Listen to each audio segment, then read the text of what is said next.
যেন চূড়ান্ত পর্যায়ে চলে এসেছি।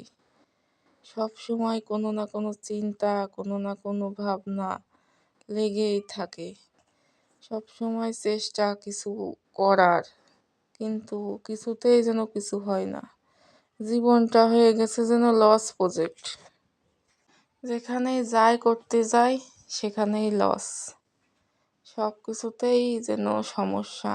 আর কেন জানি যত ধোঁকা দেওয়ার যত কিছু আছে, মানুষ ঠকানোর যত রকম কৌশল সব যেন আমার সামনে আসছে, আর আমি যেন চেষ্টা করছি সেই ফাঁদে পা না দেওয়ার, কিন্তু কোনো না কোনোভাবে যেন দিয়েই ফেলছি। বারবারই যেন ভুল হয়ে যাচ্ছে আমার। ইদানিং শরীরটাও খুব খারাপ, অনেক বেশি মাথা ব্যথা, কোনোভাবেই ঠিক হচ্ছে না। চোখের নিচেই কালি পড়ে গেছে। কেউ যেন বুঝতেও পারছে না যে কতটা কষ্ট হচ্ছে আমার।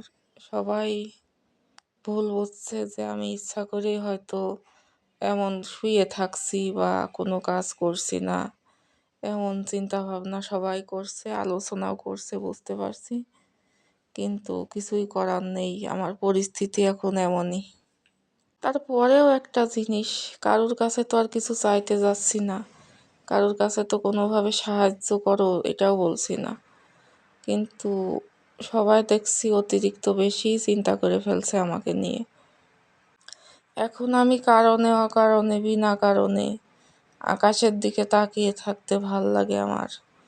সব সময় মনে হয় আকাশের দিকে তাকিয়ে থাকি, কিন্তু আজকে এমন একটা অবস্থা যে আজকে তাকাতেও ভালো লাগছে না, মনে হয় চোখ বুজে পড়ে থাকি।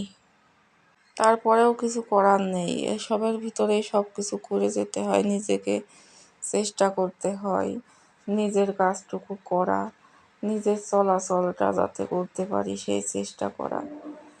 সবসময় একটাই প্রার্থনা করি যেন কারো সাহায্য আমার নেওয়া না লাগে, চেষ্টা করি। আর আমি বিশ্বাস করি মানুষ যে যেভাবে চলতে চায় আল্লাহ তাকে সেভাবেই চালায়, আর আমি কারো সাহায্য ছাড়াই চলতে চাই। আর আল্লাহর রহমতে সেভাবে এখন পর্যন্ত চলছি।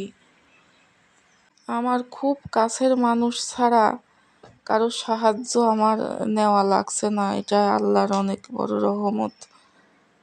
আর আমি এমন একটা মানুষ, নিজে হাতে রান্না না করলে মনে হয় না খেয়েই মারা যাব, কারণ কারোর কোনো রান্না, কারোর কোনো কাজ আমার কিছুই ভালো লাগে না। আমার সব সময় ইচ্ছা করে সব কিছু নিজে হাতে করি, নিজে হাতে রান্না করে সবাইকে খাওয়াই, এটাই ভাল লাগে আমার, অন্যের হাতেরটা না।